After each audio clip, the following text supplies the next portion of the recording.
Welcome to Sunshine Cathedral's Queer God Squad. It's Wednesday, March 6, 2024. I am Reverend Dr. Darrell Watkins, the senior minister here at Sunshine Cathedral. I am Reverend Dr. Robert Griffin, the executive minister. Faith and religion can be complicated for the LGBTQ+ community. Survey shows that evangelical faith is the justification for the greatest attacks on the LGBTQ+ community. I am Reverend Kevin Tisdall, the Minister of Education. The Queer God Squad is going to explore our religious community. Let's explore the big news of the day and what it means to you. I am Reverend Dr. Ann Atwell, the Minister of Connections. This is live, and then we are available on demand. We are available on all smart televisions and your favorite social media. At Sunshine Cathedral, we are here to tell you that you are God's miracle, not God's mistake. This is the Sunshine Cathedral perspective. Jesus walks America in 2024. What would he say about what he is seeing? The recent discussion on subreddit GayChristians engaged in the hypothetical scenario of Jesus living in contemporary society and the issues he would address. One user envisioned Jesus mirroring his actions from biblical times, dining with sinners, challenging religious leaders, and prioritizing realm of God principles over cultural conflicts. Another user emphasized Jesus' timeless nature, suggesting that while his methods of travel and communication might change, his teachings would remain consistent, focusing on healing, renewal, and revealing truths about the current age. The conversation expanded to include marginalized groups Jesus might prioritize, with mentions of the poor, homeless, sick, and LGBTQ+ individuals facing persecution. One commentator also speculated that Jesus would align with those targeted by conservative religious establishments, potentially intervening in situations where LGBTQ+ individuals or non-binary individuals faced discrimination. They envisioned scenarios where Jesus might affirm marginalized individuals while challenging societal norms and religious exclusivity. At Queer God Squad, we highlight such discussions as they underscore the enduring relevance of Jesus. As we navigate the complexities of contemporary society, it is important to uplift and affirm those on the margins, following in the footsteps of the one who embodied love and justice for all. If Jesus walks America today, what would he say? I like that the realm of God was mentioned, usually called kingdom of God. And in fact, I think the post did say kingdom principles. The Greek word basileia, which is translated as kingdom, actually means empire. Basileia is the empire of God. And so Jesus is using empire of God ironically over against Caesar's empire. The so-called kingdom principles, or reign of God, or realm of God, or commonwealth of God principles, that commonwealth, that reign of God, was an imagined utopia where love and peace and harmony and fairness and goodwill and equity would be what such a world would look like. It's a dream of a counterculture in direct opposition to the ways of dominance, the ways of empire. In this realm of God, in Jesus's realm of God vision, which actually he borrowed from John. John the Baptizer talked about the realm of God, and then Jesus, a disciple of John's, took it on. In this realm of God, which we are meant to be building all the time, always as an alternative to empire, domination, war, greed, and injustice, there would be healing. People wouldn't be excluded or targeted because of their race, ethnicity, nationality, gender, or sexual orientation. We would all be and see one another as equal citizens in the realm of God, the kingdom of God. Murista theologians have taught us to say the kingdom, the family, the big global family of God. Now, Jesus never wrote anything. No. Nothing is written about him that we have until 20 years after his death. The first things written about Jesus that we have are from Paul. 20 years after Jesus died, and Paul never met him. That's right. He says that he had a mystical experience of the post-mortem Jesus, but never met him in a room where anyone else could see that it was happening. And so the oldest things we have about Jesus are 20 years after his life was over, and that's by someone who never met him. The Gospels that tell most about him were written 40 to 90 years after his death. Very little was written about him by people who had actually met him. What we have is a figure shrouded in centuries of myth. But under all of that must have been a person so courageous, so compassionate, so concerned for the least of these that he threatened the status quo, and people felt the need to spin great yarns about him. Any Jesus we discuss is largely a Jesus of our imaginations, but based on a prophetic healer who changed enough lives that they told stories of how his way could change the world.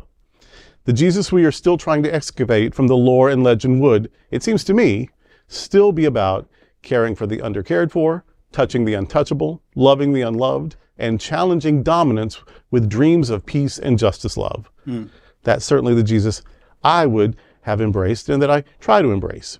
And it would likely be as challenging to American nationalism as it was to Rome. Mic drop. Yeah.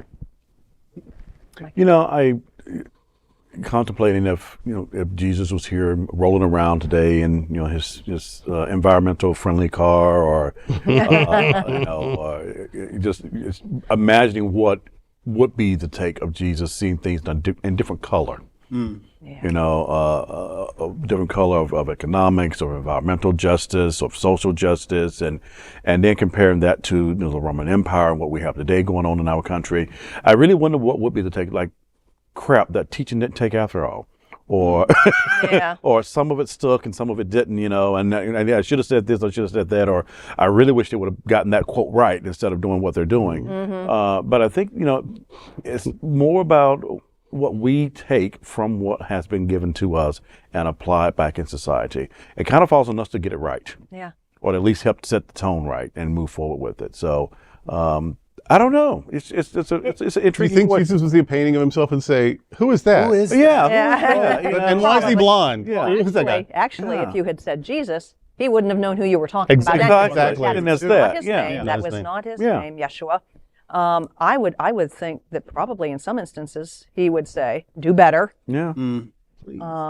Yeah, really, simply, do better. When we look at, when we have our food sharing here, when we do stuff here at Sunshine Cathedral, and I look at the people who are milling around, I often remind myself, that's Jesus. We're serving our community. That is Jesus, and hopefully that is what Jesus would want us to do. But I think in many instances, we just need to do better. We need to do better, people. It's that simple. When we had the Ash Wednesday service, it was just posting ashes. Yes, exactly. And it was at the food sharing. And I told one of our higher church members who was a little taken back by it, but chewed on it and was like, "Oh yeah."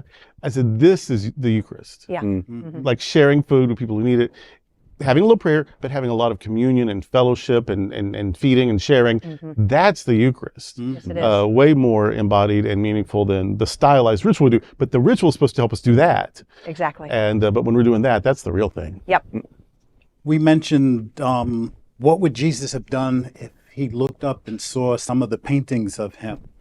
I'm more interested in how people would react to this Jesus as described in the Bible.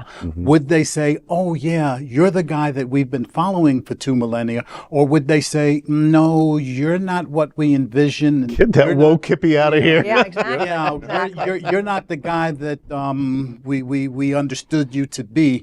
And their actions tell us that they truly don't understand what this man was about.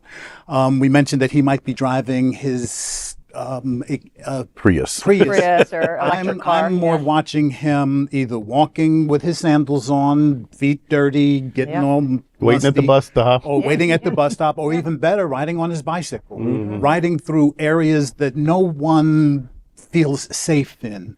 He would be doing the same thing that he did back in his original day, and he would do it with probably just as much vengeance. With maybe a terrible word to use for the Prince of Peace, passion, but passion. And I think that would scare a whole lot of folk who really don't understand who Jesus is supposed to be. Just being described by those who never met him.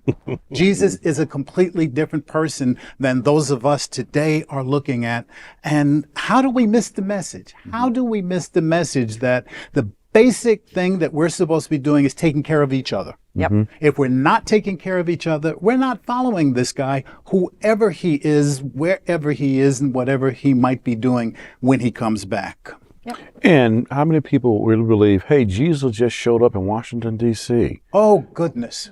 And it's like, really? Jesus in Washington, D.C.? And it's like, who would follow that? You know, Yeah. and that's like, who would believe? And who would like, no, that's not Jesus. But that's when, for me, it becomes more about the teachings. So, And Jesus, in that analogy, spent his whole ministry in Fredericksburg, in Frederick, Maryland, Hagerstown, Montgomery Village. He didn't get to D.C. till the last week, there you go. and it didn't end well for him. Wow. That's What an analogy for lit. Oh, that is All right. All right. The seat of the power didn't go well. So. That's today with the Queer God Squad. We want to thank you for joining us. We're here daily at 3 p.m. to have some fun and to discuss what our LGBTQ plus community is talking about. Sunshine Cathedral is the world's largest progressive queer church. Progressive, queer, and God are words that naturally should go together. And we are all in this together. Remember that. You are God's miracle, not God's mistake. Until next time, we are the Queer God Squad. Goodbye.